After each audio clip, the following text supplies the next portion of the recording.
चलिए खबरों में आगे बढ़ते बात करते हैं उत्तर प्रदेश की, जहां पर कोरोना के बढ़ती मामलों के मद्देनजर उत्तर प्रदेश सरकार ने शादी और अन्य सामाजिक समारोह में शामिल होने वाले लोगों की सीमा संख्या फिर से 100 करने का फैसला कर दिया है। यूपी सरकार ने शादी समारोहों के लिए नई गाइडलाइंस जारी कर दी है। इसके मुताबिक शादी समारोह में सिर्फ 100 लोग शामिल हो सकते हैं और इसके अलावा शादी में बैंड और डीजे पर रोक रहेगी। नई गाइडलाइंस के मुताबिक अगर मैरिज हाउस की क्षमता 100 की है तो वहां आयोजित होने वाले कार्यक्रम में सिर्फ 50 लोग शामिल होंगे। इस नए नियम के उल्लंघन पर मुकदमा होगा। शादी में बुजुर्ग, बीमार और आमंत्रित नहीं किया जाएगा। तो वहीं पर कोविड प्रोटोकॉल का उल्लंघन करने वालों पर धारा 144 और 188 के तहत कार्रवाई होगी। हालांकि राहत की बात यह है कि घर में शादी है तो जिला प्रशासन से कोई अनुमति नहीं लेनी होगी, लेकिन संबंधित थाने में शादी समारोह की जानकारी देनी होगी। शादी समारोह में लोगों की सीमित संख्या को लेकर नए नियम को शुरुआत में नोएडा, गाजियाबाद में लागू किया गया। फिलहाल मुख्य सचिव ने इसकी समीक्षा करके लागू करने के लिए कहा है। महत्वपूर्ण जिलों में समीक्षा बैठक के बाद इसे सख्ती से लागू किया जाएगा। तो कोविड-19 को देखते हुए उत्तर प्रदेश में नई गाइडलाइंस जारी कर दी गई है। तो बता दें आपको कि योगी सरकार ने एक बड़ा फैसला लिया है और कहा है कि सामाजिक कार्यक्रम हो या शादी समारोह हो, वहां पर 100 से ज्यादा लोग शामिल नहीं हो सकते हैं।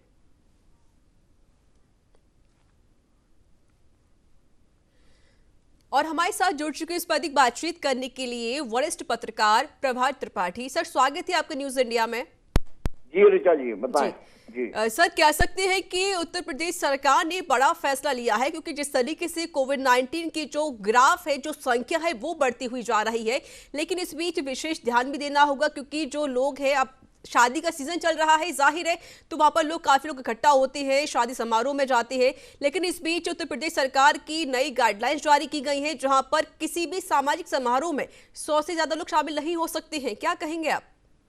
नहीं, देखिए ऋचा जी, निश्चित तौर पे जिस तरीके से कोरोना वैश्विक महामारी फिर रिटर्न 3 पे वापस आ गई है और ऐसी स्थिति में दिल्ली के हालात बड़े खराब हैं अन्य राज्यों के, लेकिन उत्तर प्रदेश के अंदर आज मुख्यमंत्री योगी आदित्यनाथ ने टीम 11 के साथ बैठक करके एक नई गाइडलाइन शादी समारोह के लिए की है, जिसमें उन्होंने कहा है कि 100 लोगों से ज्यादा लोग नहीं आ पाएंगे और अगर बैंकेट मैरिज हॉल छोटा है तो 50-50 करके 2 बार आएंगे।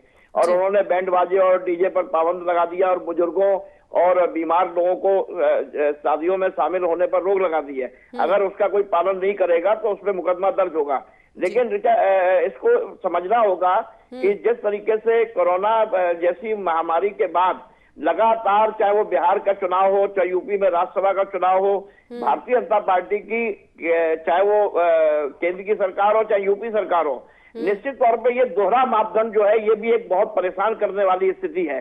क्योंकि अब मैं आपको बता दूं कि अभी देव दीपावली अयोध्या मनाई गई और 30 तारीख को एक बहुत बड़ा कार्यक्रम देव दीपावली का बनारस में मनाया जा रहा है, जिसमें 5000 लोग शामिल होंगे। तो मैं ये नहीं समझ पा रहा हूँ कि कोरोना जैसी वैश्विक महामारी जिसको लेके विदेशों में, कई देशों में लॉकडाउन लग गया है और यहाँ तक कि वो अपने भारत के अंदर भी, महाराष्ट्र हो या दिल्ली हो, दिल्ली में जिस तरीके से लगातार 125 या 150 लोग मर रहे हैं, ऐसी स्थिति में लॉकडाउन जैसी स्थिति दोबारा दिखाई दे रही है। तो एक तरफ गाइडलाइन जारी करना और दूसरी तरफ बड़े बड़े समारोह होना जिसमें प्रधानमंत्री या मुख्यमंत्री का शामिल होना, ये निश्चित तौर पर ये डबल जो दोहरा मापदंड है, ये कोरोना जैसी वैश्विक महामारी को और बढ़ा रहा है। और इससे देखिए आम इंसान लापरवाह हो रहा है। जिस तरीके से प्रधानमंत्री ने 2 गज की दूरी, मास्क जरूरी का नारा दिया था, लेकिन आज जिस तरीके से भीड़ बढ़ रही है बाजारों में, तो अब लोग बहुत लापरवाह हो गए हैं। वो ये सोचते हैं कि ये कोरोना जैसी वैश्विक महामारी हमारे लिए है और नियम कानून हमारे लिए है, लेकिन बड़े नेताओं के लिए नहीं है। सारे बड़े कार्यक्रम हो रहे हैं देश के अंदर और देश अनलॉक 7 में चल रहा है। तो ऐसी स्थिति में कंफ्यूजन की स्थिति भी है। एक तरफ आप गाइडलाइन जारी करते हैं, एक तरफ आप लोगों को राय देते हैं कि शादी में 50 लोग आएंगे और बैंकेट हॉल और डीजे और ये सारे लोगों पर रोक लगाते हैं। तो ये जो दोहरा मापदंड है, ये कोरोना जैसी वैश्विक महामारी से और लोगों को खिलवाड़ करने का मौका दे रहा है। बिल्कुल जाहिर है प्रभात जी, क्योंकि चाहे आम इंसान हो या फिर राजनीतिक पार्टी क्यों ना हो, सभी के नियम बराबर होने चाहिए। एक और बड़ी बात, जिस तरीके से जो गाइडलाइंस जारी की गई है, क्या ये सिर्फ शहर वालों के लिए या फिर ग्रामीण क्षेत्र के लिए भी है? नहीं देखिए अच्छा जी, ये जिस तरीके से ये गाइडलाइन जो आई है ये शहरी इलाकों में है, लेकिन ग्रामीण इलाकों में तो देखिए जिस तरीके से कोरोना किसी ना ग्रामीण को देखता है ना शहरी को देखता है। कोरोना तो ऐसी बीमारी है कि वो कहीं भी जा सकता है। इन लोगों को ये समझ में नहीं आ रहा कि भाजपा और फलानी पार्टियों में कोरोना को बांट के रख दिया गया है। अरे भाई, कोरोना से बचना है। हमारी आपकी जरा सी लापरवाही हमारे समाज में एक ऐसा वातावरण, देखिए जब तक मार्च तक, अभी आज खुद दिल्ली वो देश केंद्रीय स्वास्थ्य मंत्री ने हर्षवर्धन ने कहा है कि मार्च के पहले वैक्सीन नहीं आएगी तो मार्च 2021 तक हमें इंतजार करना होगा।